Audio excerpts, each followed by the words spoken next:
Rocking with pettyblog.com. It's your boy Silk D-O-double-G, and you are now watching the Petty Blog. I can't be on the Petty Blog. Oh my God, it just hit me. Petty and T. I was so dumb.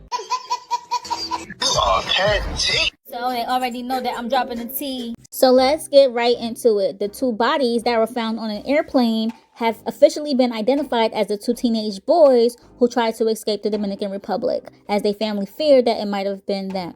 Well, family members have identified the two young men in the landing gear of a JetBlue plane. And before we get into those details, let's rewind a little bit back to January 7. This is titled, Two Bodies Found in Wheel Well of JetBlue Flight in Fort Lauderdale. So a routine post-flight inspection led to the discovery of two bodies in the landing gear compartment of a JetBlue plane that arrived in South Florida on Monday night, the airline said in a statement Tuesday. The two individuals found at Fort Lauderdale-Hollywood International Airport have not been identified. How they accessed the aircraft's wheel well is under investigation, JetBlue said, calling the incident a heartbreaking situation. We are committed to working closely with authorities to support their efforts to understand how this occurred, the airline statement said. Monday's incident was the second time in 2 weeks that a deceased individual was found in a wheel well. On December 24th, a body was found in a United Airlines flight that had flown from Kauai, Hawaii from Chicago. Stowaways have been known to hide in wheel wells where they face various risks of death. Being crushed by retracting gears, falling, extreme heat caused by planes' engines, extreme cold from high altitudes, and a lack of oxygen. In that report, researchers from the FAA's Civil Aerospace Medical Institute used media archives to document 89 people across 79 flights who attempted to fly in the wheel well or other exterior compartments.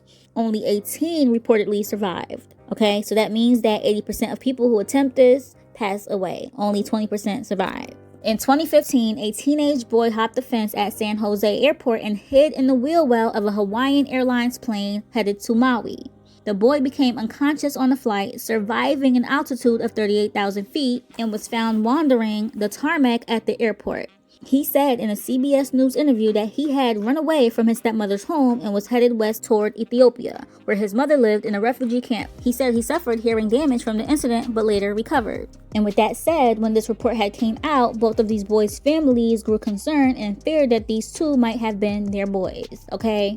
One of the boys' mothers was distraught, as you can see, and was crying and felt like this was her son because her son told her that he's going to be in America soon. Watch.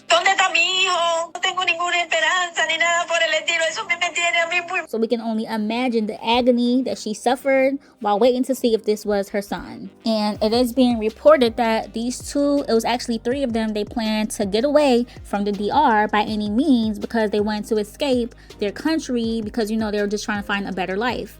And the 3 of them said that they were either going to be on a plane or a boat, and they chose the plane. And it's not clear what happened to the third teenager and if he managed to also get in the wheel well or what happened to him. According to reports, his whereabouts are unknown. And it's a shame because they're just only looking for a better life. Like their current situations, you know that their backs were truly against the wall to take this risk. And I do want to say that I know some people in the DR as we speak who have been trying to escape by any means necessary. Not necessarily in the wheel well, but they've been trying to escape via boat just to get to America to leave their situation. So it's sad.